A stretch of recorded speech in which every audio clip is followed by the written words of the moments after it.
Hello, how's it going? What up, Zach? What it do? What it do?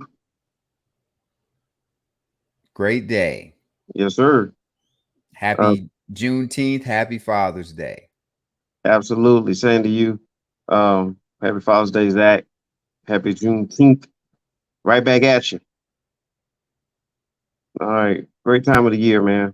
NBA Finals just wrapped up. So we're going to go ahead and discuss in a few minutes. We're going to discuss the NBA Finals. Wrap that up into a pretty bow. Golden State Warriors are the champs. We'll talk about some, a little bit of the finals and what to come from that. And so those are a lot of topics we'll talk about. So Stephen Curry will be one of those topics. We'll talk about what could have been done better by Boston and maybe the road back to the finals and see how both teams can get there. But as always, Zach, before we do that, are you ready? Yes, I am. All right. Sports Brothers, let's get it.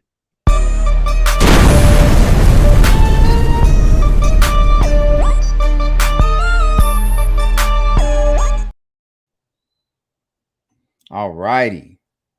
There it is, the theme song. All right, he is Zach. I'm Mr. 411. We are the Sports Brothers. Before we move any further, please do the following.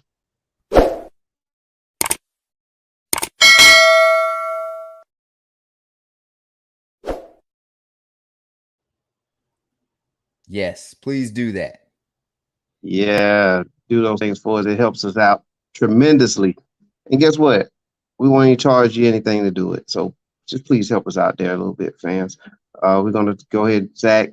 Let's talk about the NBA Finals on today. And by the way, today is June the 20th, 2022. So let's talk about the NBA Finals, Zach. Okay. All right. I didn't freeze up, did I? You did not. All right, good. All right. Well, the Golden State Warriors defeated the Boston Celtics in 6 games. Man, what was some of the keys to this matchup? Uh, I guess the thing that stood out most is people finally got what they were asking for Curry. Uh, it it seems kind of silly when you look at all of these players that they're less than a 1 percentile of the best of the people on the planet if you're in the NBA. And then if you're a true great, now you're really putting yourself in a different category of individuals from history. And Curry was questioned by lots of people based on how the team was put together. And he stood out above everybody. I think when we did the ladders last week, there was a 1 through 5 or something. I said there should be a 1 and then a 3. There shouldn't be a 2. He averaged 31 points for the series, 6 rebounds, 5 assists, and without that 0 for 9 shooting game from 3, he'd have been much better. But he shot 48% from the field. Is a Jordan-esque big man type shooting percentage. That's your frontline guy, and then he shot 41% from 3. Not much more you could ask for him, and they knew that was coming. And I think that was the main difference, that the Warriors had a guy that is a not just a superstar but all-time great, and Boston's best guy, Tatum, uh, he's just a star right now. You can add into that if you want to go with role players and things of that nature. Wiggins really played very well, and I keep going with the Aquaman thing because everybody always likes to call everybody Robin, but Robin was a sidekick. If you look at Justice League and/or Avengers, you can have more than one star or more than one lead guy. Wiggins was the second best player in the series, I would say. Played his role well as far as giving you around 18, 20 points from a scoring standpoint. Defended Tatum, made it difficult for Tatum, which is all you can ask for with any of these superstars, that they're typically going to get their points. You just have to make it hard on them.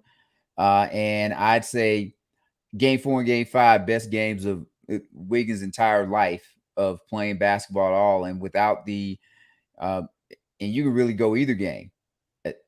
his contribution to those games helped push Golden State over the top. And I think finally, before I go any further, is this series also tells you that Boston benefited from injuries, be it that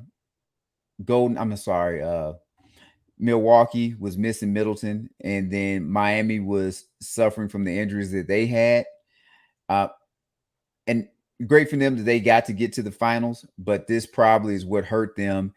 And you could just see that maybe they're not the team that should have been there. But good learning experience. I hate to, it's good for the resume. I'm not going to say that they'll be back, but what is it? Luck is when hard work and preparation meet opportunity, and that's what Boston got to get from this. What say you? Well, Zach, I'm gonna tell you, man. In this matchup, I did pick Boston to win this in 7 games. But to tell the tape, some of the keys to the matchup. Obviously Curry. They didn't find a way to stop him at all or slow him down. He slowed himself down in the game. But I would say the key, man, it was something that I really didn't really hone in on, but it reared its head in this matchup, was that Golden State's defense. Their overall team defense was pretty good. They statistically they've been a good defensive team all season as a team. They had the like matchups. I think the matchups between, if you look at Klay Thompson, you look at Wiggins, and then also Draymond Green, they're all like size. They're about 6'7", 6'8" apiece. They're versatile, so they're interchangeable on the defensive end. Boston's best players were wing players, which is Tatum and Brown. So all those guys are similar size, and they were able to match up well. Should have really took a deeper look into that when in the previous series where Wiggins did a good job against Luka. Statistically, Luka got his numbers, but Wiggins was a pain in the neck defensively when it comes to that. So I think ultimately that was the key. Because if you look at the Warriors, they're a team that shoot a lot of threes. They move the ball very well offensively. They've been doing that since this new era. And of course, we're going to talk about the new era in part 2 today. We bring in our special guest, to discuss that. But Boston, I did mention that, hey, they didn't give up a whole lot per game. I think, for the most part, Golden State was scoring about 107, 110, somewhere in there. Yes. But if you look at it on the other end, Boston was right there around 90 to 94 every game. So there was about a 10-point difference if you kind of average it out. And so at the end of the day, Golden State's defense is what was the key to this entire series. And I say that as a unit. We'll get more into some other parts of the matchup later, but to me, that was the key to this series. So congratulations to the Warriors. They got the job done. They're the NBA champs. Yes, congratulations to both teams. Yeah. And Boston too. They had a great season. I will touch on that too a little bit. As you stated, there were some situations there for Boston, but there was some there too for Golden State. In the first round, the Jokic, league MVP, and he's played all season without those two gentlemen, but 2 of the starters were out with Murray and Porter Jr.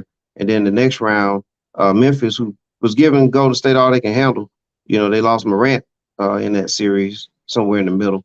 And then obviously in the last round, Phoenix did it to themselves with a little help from Dallas, but Golden State didn't have to face the number 1 seed in Phoenix too. So, I think, and that happens throughout the history of sports. It's not just basketball, it's sports as well.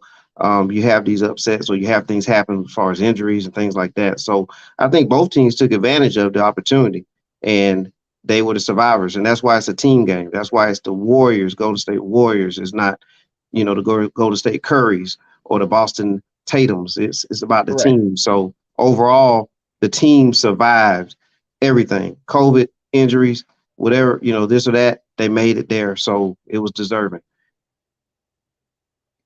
Correct. I totally agree. Yes, sir. We're going to talk about our sponsor. We do agree on this. Heavenly Spa Mobile. man, relaxation is the key. And we both know Latanya very well, and she's been a supporter of the Sports Brothers since its infancy. And you can reach Latanya at 478-747-9231. 478-747-9231. It's Heavenly Spa Mobile, 2484 Ingleside Avenue. That's building A, Suite 101-A, Macon, Georgia. It's 31204. Heavenly Spa Mobile, where relaxation is the key. And Zach, as we always do, we let Tanya follow up with what I just said so everyone can hear everything from her. Hi, I'm Latanya. I'm the owner of Heavenly Spa Mobile. I've been in this business 19 years plus. If you're in dire need of a massage for achy muscles, back, neck, shoulder, hip, legs, feet, come on down and schedule an appointment with me. You can't go wrong. There's nothing wrong with taking care of you because no one's going to be able to take care of you. I'm located at 2484 Ingleside Avenue, and that's in Building 8, and that's in Macon, Georgia. Again, you can go online to Heavenly Spa Mobile to schedule your future appointment, or you can reach out to me at 478-747-9231. I look forward to seeing you soon. Yes, we definitely want to see you and get that great massage. Absolutely. And if you never attended, ask about the first time deal that's out there. I'm not gonna tell you how wonderful that price is. I'll let Latanya let you know when you reach out to her. So to do that, reach out to her. All right, Zach. Second item for today. Since the Warriors did win, their organization is on a roll. What does this do for one Stephen Curry? Well, I guess if you're looking for the right now, it just quiets the naysayers. We as society now have been programmed, and this is what, whenever we give all these old guys credit, what we don't give the newer age credit for is that they have to get critiqued by people like you and I that never played in professional sports every day. And you go out and have a game. If you score 12 points in the game, we talk about that during the regular season. Then we get to the postseason, though it's not like any of these old dudes were just sweeping people 4-0, 4-0, 4-0, 4-0. Like, you very rarely was that happen. They all lost games during a series or whatever. Majority of them had bad games or whatever, but we just never talked about it. Those things disappear.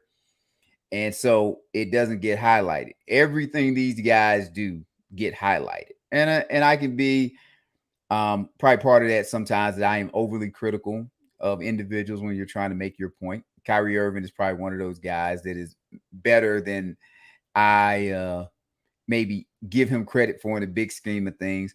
But I would say that this is just going to, well, it's already improved his stature immensely, because you hear everybody talking about that he's top 10 now. And I have to do more research than that. And I'll add, outside of Chris Broussard, nobody really, like, everybody wants to say that he's top 10, but nobody actually put out a top 10 list to let you know who they're taking out of their top 10 outside of Broussard. And I think Broussard took Wilt out. So that is the good thing for Curry. His public perception has changed. Now, we're probably going a little bit too far to the left right now, because he's getting all this love and everything, and we're forgetting that he's the one guy that's on an NBA Finals team that lost a 3-1 lead in the finals, and no one else has ever done that. So that has to go on your ledger too, that okay, you're the first team to do that. Your team won 73 games during the regular season, so that's there. But all of that is kind of covered up for him now, and as I said, he's looking pretty good right now. I would say that you probably can go with that he is the best little guy in NBA history now. Like, anybody that's a little guy, and the ones that come to the top of my head are Isaiah Thomas and Iverson. He's surpassed him. Like there's no doubt, and he's the first kind of guy that is the little guy that is the key to a or the centerpiece of a franchise. And I'll give you a couple more, but right now I'll just go with that.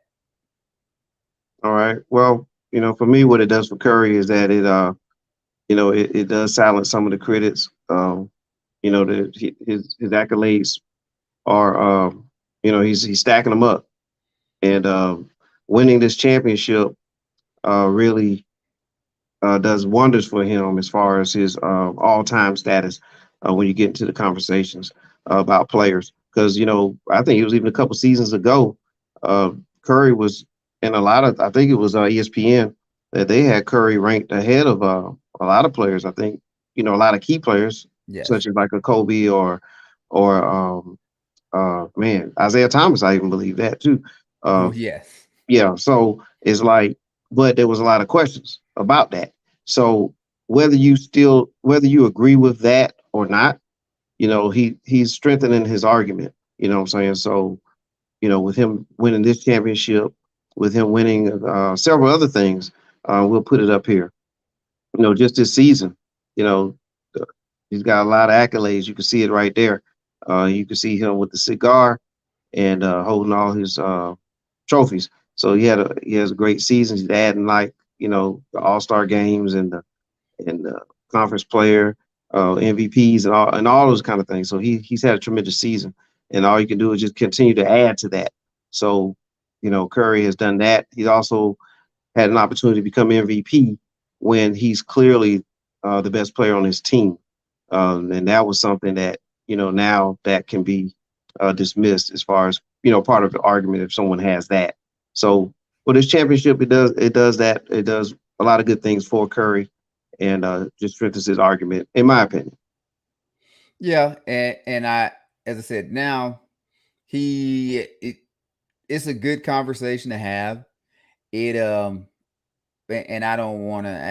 I'm going to say this. Hopefully, we're going to do the other segment, but as I said, it puts him in the top 10 conversation. So for him, it's good. It gets some of that stink off of him, and you get away from, which I think we're going to talk about this, the Durant talk, that it's less. Now, Durant was still a very important piece because when they had Durant, like, they were unbeatable. But now you get that they can go back and say they won without Durant. And I think this says a lot about the Warriors organization more so than just Curry too. Like, Curry is getting a lot of love, but the Warriors as an organization are an organization that is they're focused on trying to win championships. And look, this ain't me trying to throw shade. This is just it is what it is. I'll be interested to see what an organization like the Lakers and Nets do, because the Lakers and Nets seem to be very player focused, superstar focused, whereas the Warriors, they're focused on culture or, as I said, trying to win the championship. They let Durant walk, or they let Durant leave. They didn't lose sleep over it. They got pieces for Durant and tried to flip those pieces into other pieces. Yet all I hear now is you can't let Kyrie go.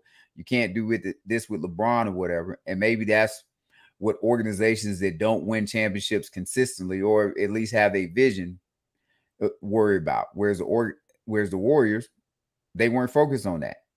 They figured out a way to make those pieces work and kind of do what you said you wanted the Lakers to do, and that you develop talent from within. And I still think they are a little too harsh on James Wiseman, but maybe now this will back them off a little bit and they'll give him a little bit more time to develop. Yes, sir. All right. Speaking of development, man, we need to talk about our sponsor, Keith Morgan at PT with Grit. If you want to get developed, if you want to, develop those biceps, triceps, get the neck, increase your pecs, and all that kind of stuff. If you want to look like Zach, what I'm saying, get with Keith Morgan at PT with Grit. And on the other side of this commercial break, we'll come back and talk about something that, we'll talk about Beantown and see some things that may have went left for them. So hang on there. We'll be right back.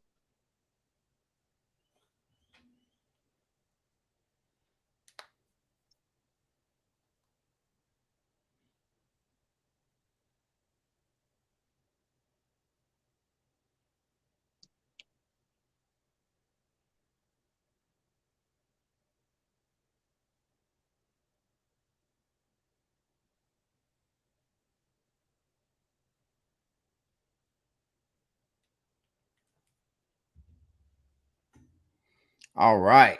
I still miss the music. I don't mind us getting in trouble for that. Yeah, Zach, but I'm running out of money, man. So, paying those fines, I'm not Dennis Rodman, man. You know what I mean?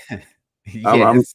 I don't have those pockets, man. So, you know, unless you're gonna chip in, we're gonna have to, we got to air the commercial like it is right now.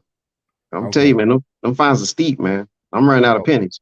well, I'm not chipping in, so I guess we'll just have to go without the sound. All right, man. Well, I can't blame you, man, but who's to blame in Beantown, man? What happened there in Boston? Uh, I guess the two easiest culprits for me is first, uh, you know what? I wanted to say Tatum, but I'm not gonna say Tatum. Like Tatum is a piece of the pie, but the problem is not Tatum himself.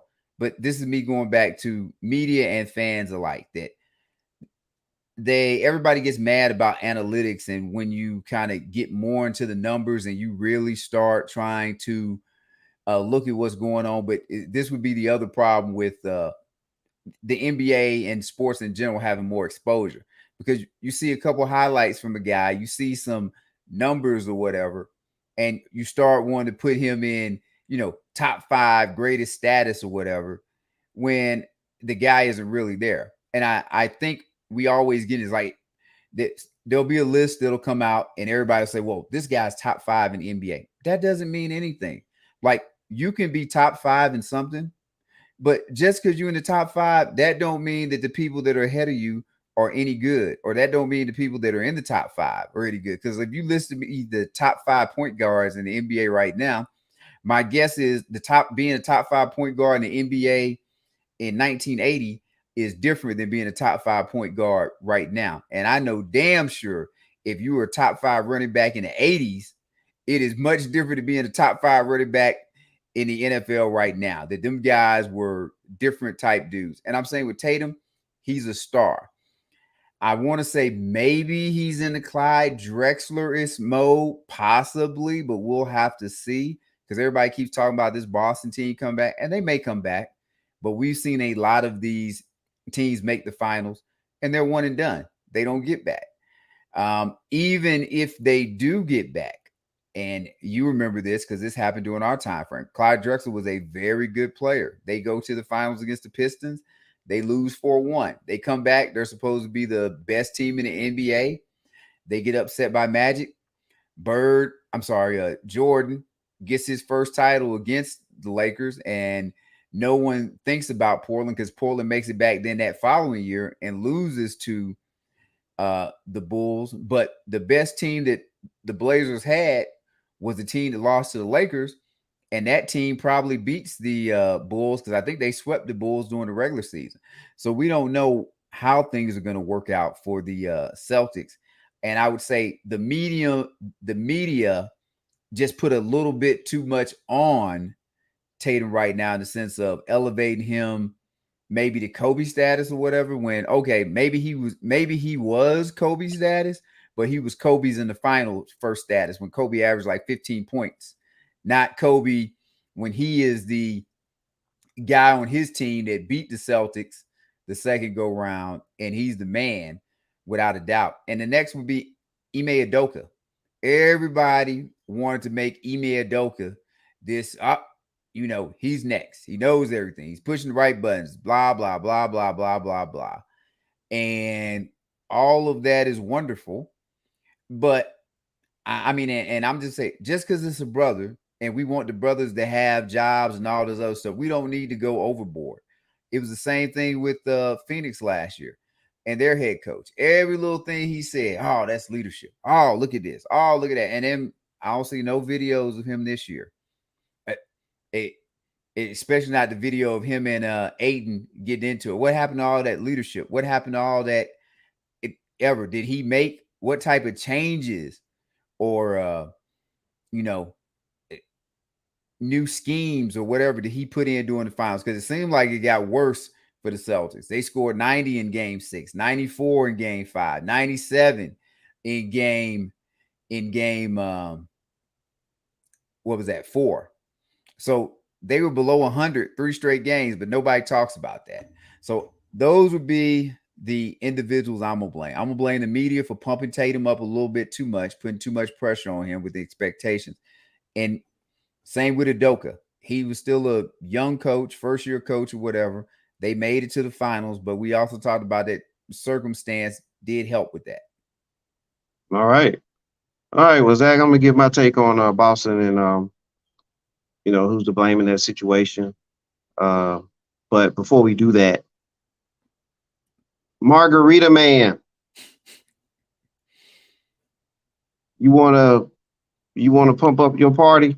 Check out Margarita Man. Definitely the life of the party there. 478-273-0787. Check out MeganMargaritas.com.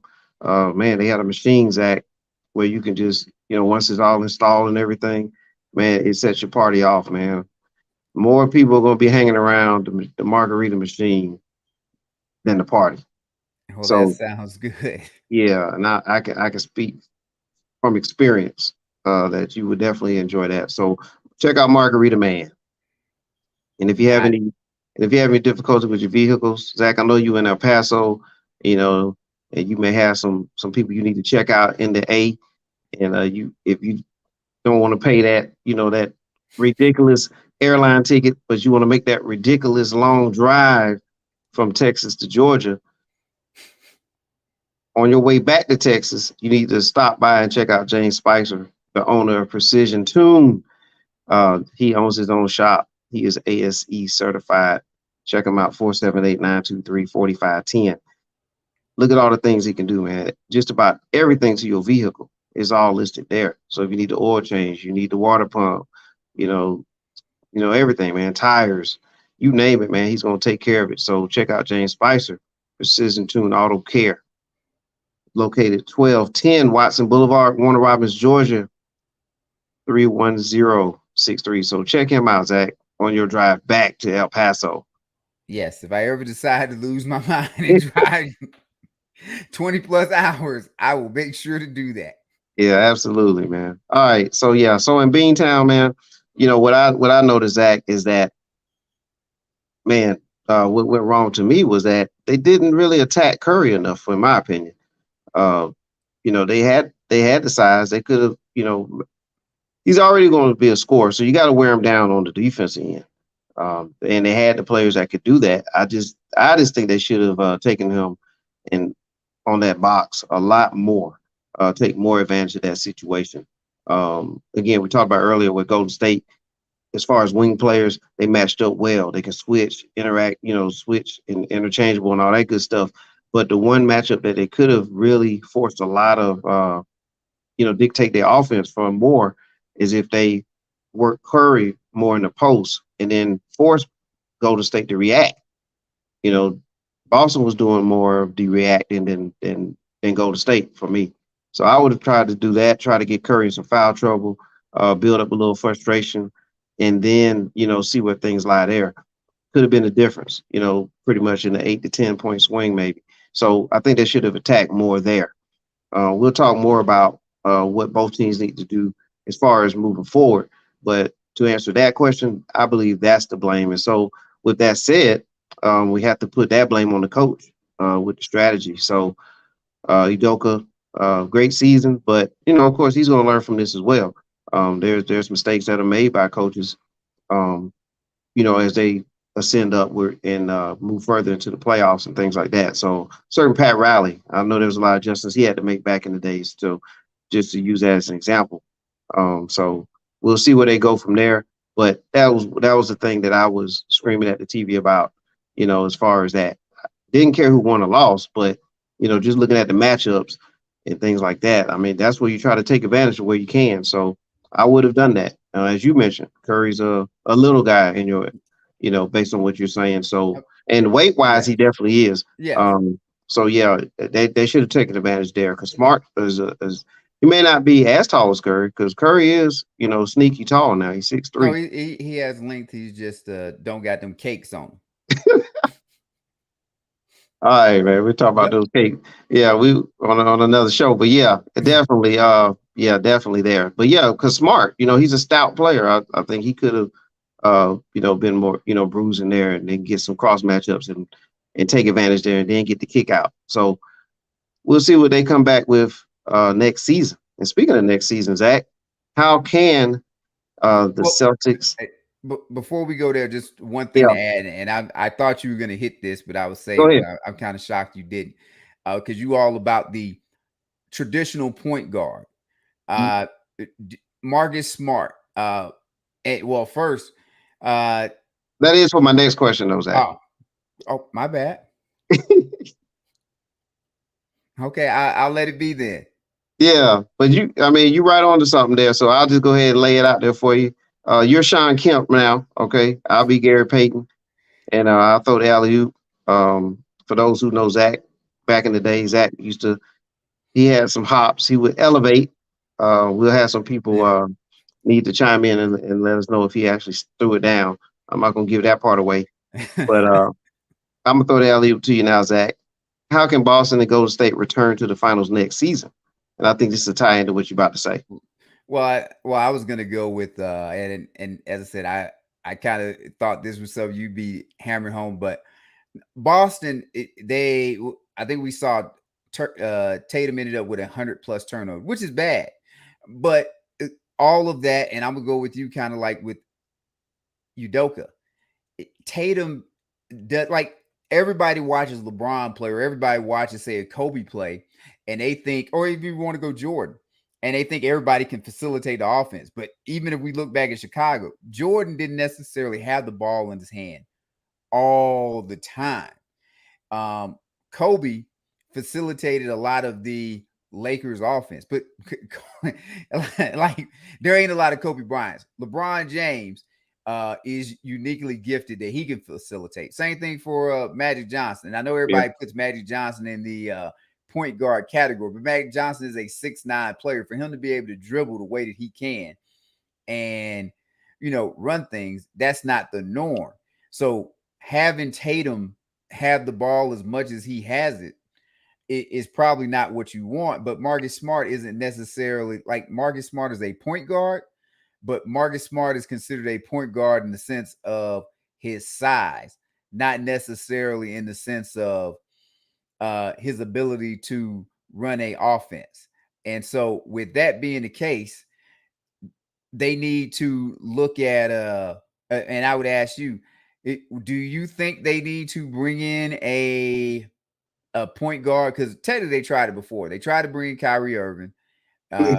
Personality wise, didn't work. And then they tried to bring in Kemba Walker, but he didn't work. And I think that's going to be the big change, because everybody's going to say, well, these guys, they're going to get older and mature and learn from this experience. If they don't get anybody who can facilitate their damn offense, they ain't, because Jaylen Brown and Jaylen Brown and Tatum don't need to do that. Yeah, I think that, but especially, we talk about Tatum, and then there's as a gentleman, we'll give him some credit here. Sean Flowers, he's posted a lot about Tatum and the turnovers, and he had a ton of turnovers. What up, Sean?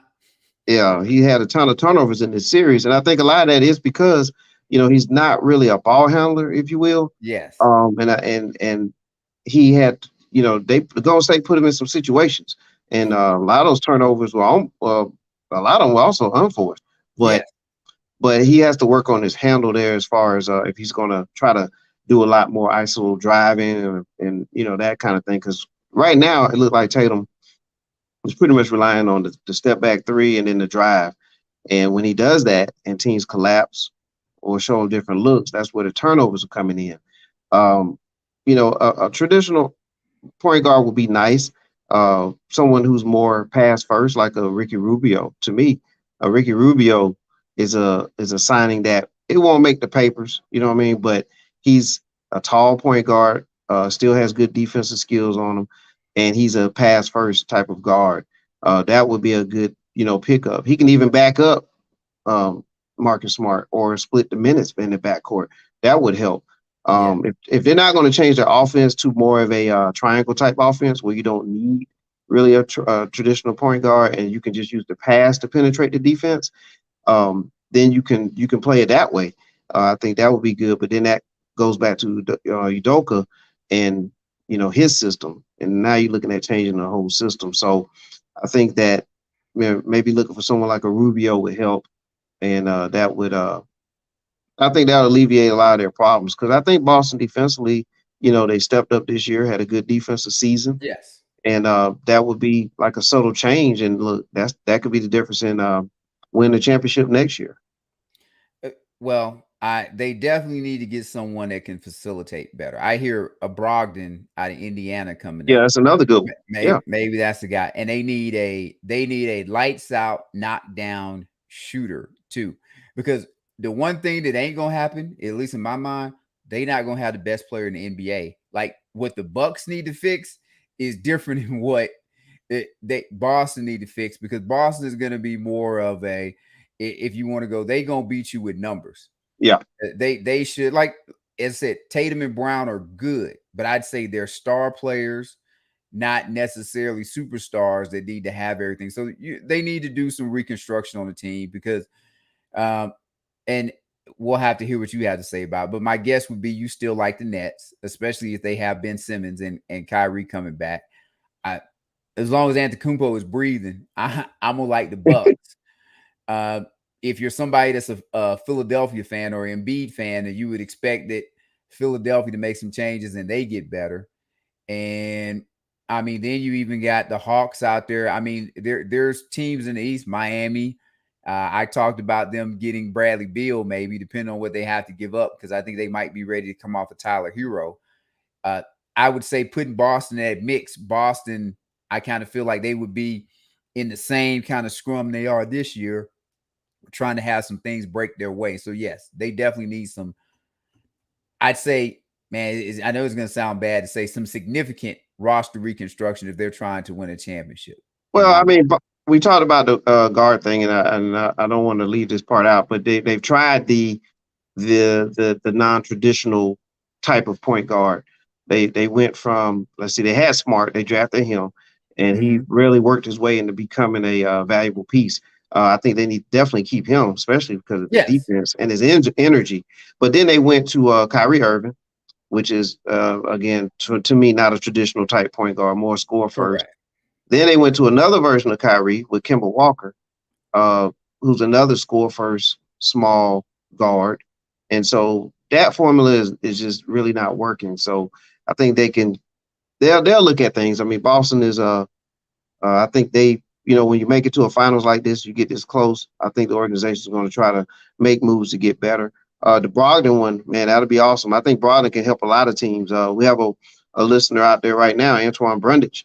Shout out to Antoine, and he's talked about Brogdon for a minute now. He really wanted Brogdon to go to a couple teams, Lakers in particular, but like he's really high on Brogdon as far as being a solid point guard, and I agree with that. I mean, you compare him with a lot of scoring type players, and seems like a team guy. Yeah, he's a team player. He can shoot, he can pass, he plays defense. Really kind of remind me of a Jason Kidd type, if you think about that, or Andre Miller, if you remember him, that type of guard. So yeah, Brogdon will be a nice piece. So, but we'll see what they do, quickly, because, we have our special, an analyst coming in a few minutes, and we have to take a short break, ladies and gentlemen. But we got to talk about Golden State. And what do you think about them, Zach? And, I'll let you handle this one. What would it take for the Warriors to return next season? Well, it's kind of the same thing. It's going to be right now, as of today, it's hard to say because we don't know what moves they're going to make. Like, what are the Lakers going to do? Because today I heard that the Lakers might send Davis to the Nets for Kyrie Irving, possibly. And I was like, okay, would that not work? Not sure. Uh, Dallas, what does Dallas do? Dallas has already tried to make. I think they added Wood, right, Yeah, to they added their Wood. Yeah, from Houston. to try and get better. So they're going to make moves. Then you got to look at, okay, is Phoenix really going to come off of Aiden? So how does everything shuffle? What I will say is that Golden State should be in the position to repeat. A lot of that will depend on the ownership. Do they want to keep paying this big luxury tax bill? Because you got Poole, you got Wiggins coming up, but they have a lot of intriguing pieces. I'm going to keep talking about Wiseman. Wiseman is the big guy they need. If Wiseman can develop and give them minutes, if they pay for Looney, they should have the opportunity to get back. But I don't think I know this is maybe me kind of waffling, but this time last year and really most of the season until the playoffs started or until we got into the playoff, I would have told you that the Suns definitely would have been a team out of the West. And then now we're to the point that the Suns are going to break up this team that has been good for 2 damn years. So, but they should be, barring any major injuries and everything, Golden State, I'll say for the next 2 to 3 years, should be competing for the Western Conference crown. Yeah, they have a great mix of veterans, experience, homegrown talent, plus the youth. So they definitely have a lot of things in place, a good formula to remain in the mix, if you will. So yeah, we'll see how that goes. And also, I mean, they're able to survive injuries because of a lot of things. So pretty good there. So yeah, let's talk about a former Golden State Warrior player, and that's Kevin Durant. So with what should the sports world think of KD after Golden State winning the championship, Zach? well, this should hit home for you pretty well. They shouldn't think any different of him than whatever you thought of Kobe Bryant after Shaq won his first title with the Heat is what you should think of Kevin Durant. And but that's it to me. Like he's on the clock now. Kobe was on the clock after Shaq won the first title. And with any and I can tell you I've been divorced twice and had a lot of relationships that are broken up. And you always kind of seeing who wins in the divorce and or breakup. Right now, Golden State is winning the breakup. Kevin Durant has his opportunity to go show that what he did was the right decision. So I don't think he was still very, like, they needed him to beat prime LeBron for the title. Anybody that says they don't, I think that is kind of foolish. So he shouldn't get, I guess, smeared for that. This is more of the guy that has the great wife and he decides to go out and get the hot 22-year-old or something. and now people go look at you, okay, did you make a good decision or did you make a dumb decision? Like, it doesn't change all the accomplishments and everything that he did while he was married to the really great wife that was solid or whatever. This is just more of, we looking at your judgment now. Did you go through a midlife crisis? Yeah. And right now, I think it has to play out. Like if this was pre-Kobe, I would probably have said something different. But now that I know I have that history, Kobe won the divorce with Shaq. So we got to let this play out. Yeah, we definitely do. I think that really, I think we just kind of pump the brakes on the Kevin Durant thing because Golden State won their first championship, and they won that based off of strength in numbers. And Yeah. I think they use that as their mantra, strength in numbers. And it was like they were deep. They were basically like 10, 11 players deep, and they just wore you down. I mean, their bench came in and just extended leads, and then their starters were just as good as your starters. So they won that championship there, strength in numbers, taking nothing away from anybody on that team, but they did win off of the strength of the numbers. And then, as you stated, you add Kevin Durant, and man, now it's like, now you have that player that can match LeBron James. Yes. So that was checkmate. They basically checkmated in that situation. And then Golden State's been out. It's not like they won the championship last year and the year before. You know what I mean? So they won it this year, and they came from a 3 seed. They were fortunate. do Like, that. just Yeah. things broke their way. Yeah, and they took for them to advantage. get it. Yes. And they took advantage of that opportunity. So as far as Kevin Durant, goes with all this, I just say, hey, think about what KD did when he was on that team. He was clearly the guy. And now that doesn't mean that having Clay on one side and Curry on the other side didn't make it easier for him, but he was clearly the guy. And so with that said, it's good media talk, but we just kind of let that be and see what Kevin Durant does now with his next venture. And who knows? Maybe he ends up in Boston. We'll talk about that on another show, but I think it's a he needs to possibility he own can end up this. there. Like, I don't think that he needs to maybe get skated past, because outside of his Golden State time, he hasn't won a championship and he made one finals. But to me, this should be fuel to his fire. And he's probably a prime guy, or he should be able to give you at least 3-4 more years, maybe, if he stays, in general health, that, okay, he can compete for a championship. So now this is next year, you would hope would be finally a year where you have all of your, whatever it is you're going to have your team together. And now y'all can go make a legit run and see what it is. Absolutely. All right. Well, we'll see what it is, Zach. And everyone, we thank you all for watching. This is part 1. Stay tuned. Part 2 is coming up at 6:30 p.m. Eastern Standard Time. We'll have our special analyst on to discuss a little bit more of Stephen Curry, the Golden State Warriors, and the things that have come from the championship. So be ready for that.